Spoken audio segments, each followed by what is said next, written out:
Hello दोस्तों, आज की जो सच्ची घटना मैं आपको सुनाने जा रहा हूँ ये सच्ची घटना है। पश्चिम बंगाल की राजधानी कलकत्ता सिटी का एक इलाका है लाल बाज़ार, और लाल बाज़ार इलाके में आरज करर मेडिकल कॉलेज हॉस्पिटल है। दरअसल इसी मेडिकल कॉलेज की चेस्ट मेडिसिन डिपार्टमेंट की पीजी पोस्ट ग्रेजुएट एक ट्रेनी डॉक्टर होते हैं, और ट्रेनी डॉक्टर 8 अगस्त की रात लगभग 11 बजे के आसपास उनकी मां का उनके पास फ़ोन आता है। मां अक्सर अपनी बेटी को फ़ोन करके उसकी हालचाल लेती थी। आज भी हालचाल लिया बेटी, तुम क्या कर रही हो, कैसी हो मां, तुम रोज़ फ़ोन करती हो, क्या बात है। तो पूछती है, बैस ये पूछ रही थी बेटा तुमने खाना खाया नहीं खाया। बेटी हंसकर जवाब देते हैं कि अभी खाना नहीं खाया, अभी खाने का टाइम नहीं हुआ है, टाइम हुआ है राउंड पर जाने का, यानी कि मुझे मरीज़ों को देखने के लिए जाना है और मैं फ़ोन रखती हूँ। जैसे ही मुस्कुराते हुए बेटी ने फ़ोन रखा, माँ को तसल्ली हो जाती है कि बेटी उसकी ठीक है। बेटी अब राउंड पर निकल जाती है, यानी कि वो लेडी डॉक्टर है, ट्रेनिंग ले रहे हैं यहाँ पर, और पोस्ट ग्रेजुएट की वह छात्रा है। और उसके बाद फिर वह जगह जगह जाकर जो मरीज़ है मरीज़ से मिलते हैं, उन्हें जिसको दवा देनी है, जिसको इंजेक्शन लगाना है, जो भी कुछ करना होता है एक डॉक्टर की जिम्मेदारी होती है, उस सारी जिम्मेदारी निभाती हैं। उसके बाद कब रात के 2 कौन बज जाते हैं पता ही नहीं चलता। भूख का टाइम हो रहा था, अपने जूनियर से बातचीत करते हैं कि तुम लोगों ने खाना खाया कि नहीं खाया। तो जूनियर कहते हैं कि जी हाँ, खाना अभी तो नहीं खाया है, साथ खाते हैं। अब वो लेडी डॉक्टर अपने जूनियर, जो 2 जूनियर होते हैं, उनके साथ बैठकर इत्मीनान से हंसते हुए मुस्कुराते हुए खाना खाती हैं, और खाना खाने के बाद कहती हैं कि मुझे थोड़ी सी थकन सा हो रही है, मैं आराम करने के लिए जा रही हूँ। यानी कि 4थी मंजिल पर सेमिनार हॉल है, वो लेडी डॉक्टर वहाँ पर आराम करने के लिए चली जाती हैं। और उसके बाद फिर अगला दिन निकलता है, यानी कि अब 9 अगस्त 2024 की सुबह लगभग 6 बजे के आसपास कुछ लोगों की नज़र पड़ती है महिला डॉक्टर के ऊपर। महिला डॉक्टर को जिस हालत में देखा जाता है कोई देख नहीं पा रहा था। दरअसल उनका जो शरीर था वो अर्धनग्न अवस्था में था। अब सर से लेकर पैर तक ऐसा कोई हिस्सा नहीं था जहाँ पर चोट की निशान नहीं थे। ऐसा लग रहा था जैसे किसी ने अलग अलग हिस्सों को बहुत बुरी तरह से काटा है, उनमें नुकसान पहुँचाने की कोशिश की गई है। आँख हो, मुंह हो या प्राइवेट पार्ट, वहाँ से ब्लड बह रहा है। साथ ही जो उनकी गर्दन है उसकी गर्दन की हड्डी टूट चुकी है। अब यह बात घर वालों को सूचना दी जाती है, लेकिन दूसरे रूप में दी जाती है कि तुम्हारी बेटी पहले बीमार है।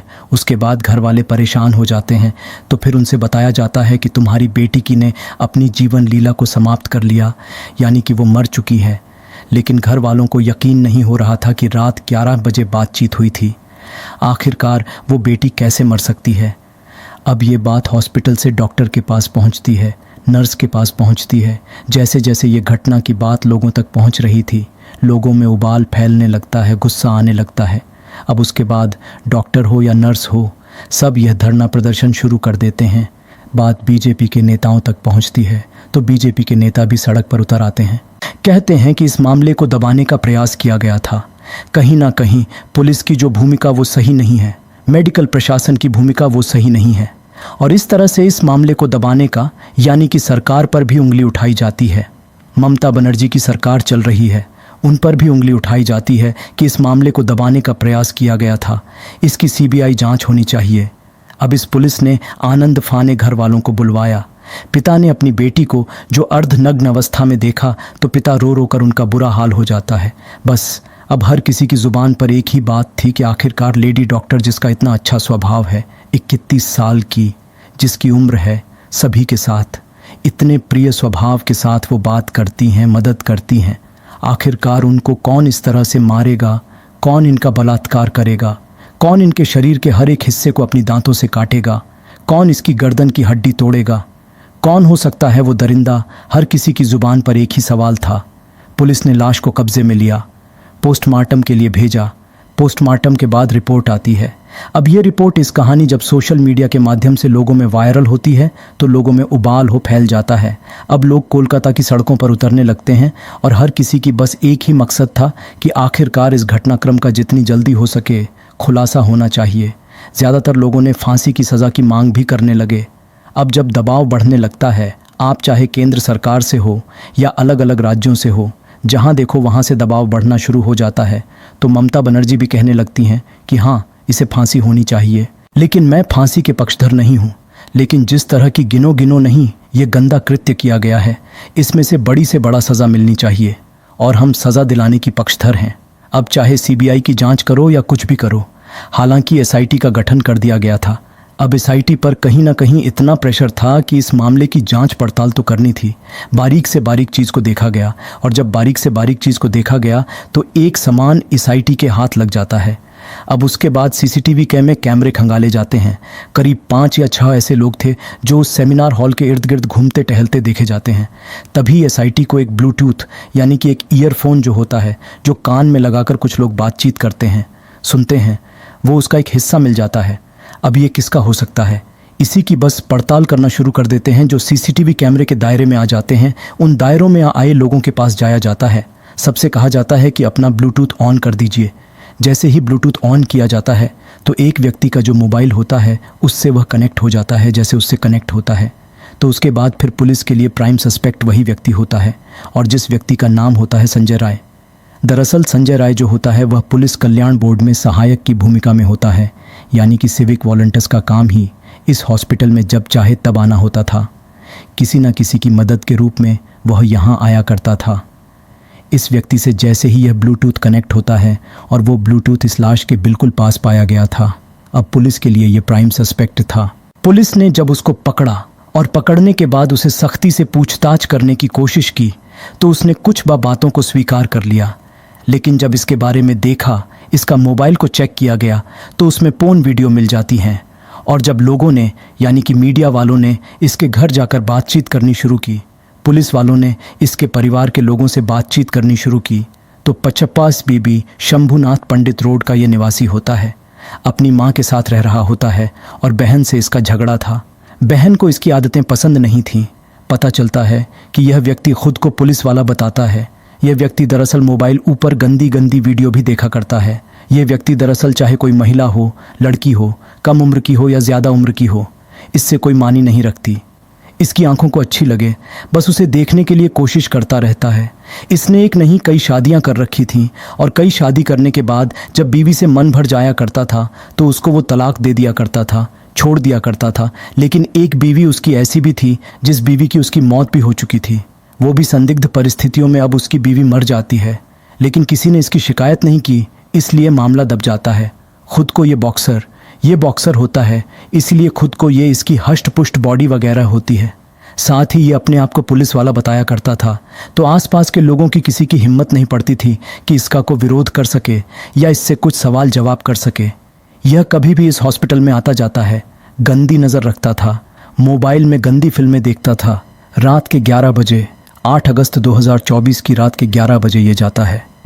जब इस घटनाक्रम के खुलासे के बारे में बात पता चलती है तो इसी ने इस लेडी डॉक्टर के साथ जो हैवानियत एक बार नहीं कई बार हैवानियत की है। लेकिन एक अखबार, ये जो वेब पोर्टल होता है, मीडिया रिपोर्ट होती है, वह ये छापते हैं कि पहले तो ये हत्या करता है, पहले तो उसको मारता है, बहुत बुरी तरह से यातनाएं देता है। और यातनाएं देने के बाद जिसे सेमिनार हॉल में उस लड़की ने, उस डॉक्टर ने चीखने चिल्लाने की कोशिश भी की होगी। लेकिन आजकल जिस तरह के सेमिनार हॉल बनाए जाते हैं वो साउंड प्रूफ होते हैं। उस महिला ने चिल्लाने की कोशिश की होगी, अपील की होगी बचाने की, लेकिन वो आवाज़ें उस सेमिनार हॉल से बाहर जा ही नहीं पा रही होंगी, जिसकी वजह से किसी को पता ही नहीं चल पाया। और वो उसके साथ वो गंदे पर गंदा काम करता चला जाता है। उसके होठों को काटता है, उसके शरीर के हिस्सों को काटता है, चाहे वह सर से लेकर पैर तक अलग अलग हिस्सों को काटकर उन्हें नुकसान पहुंचाने की कोशिश कर रहा था। जब थक जाता है तो गला घोंटकर उसकी हत्या कर देता है।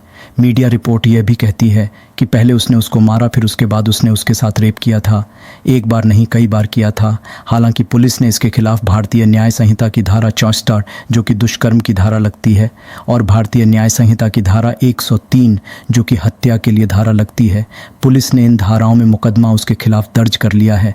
साथ ही कहीं और साथी तो उसके साथ नहीं थे, उनकी भी पड़ताल की जा रही है। और मेडिकल रिपोर्ट जो आएगी, पोस्टमार्टम रिपोर्ट जो आएगी, उसके आधार पर और कितने लोग इसमें शामिल थे, कितने नहीं थे, हर एक छोटे से छोटे पहलू की जांच की जा रही है।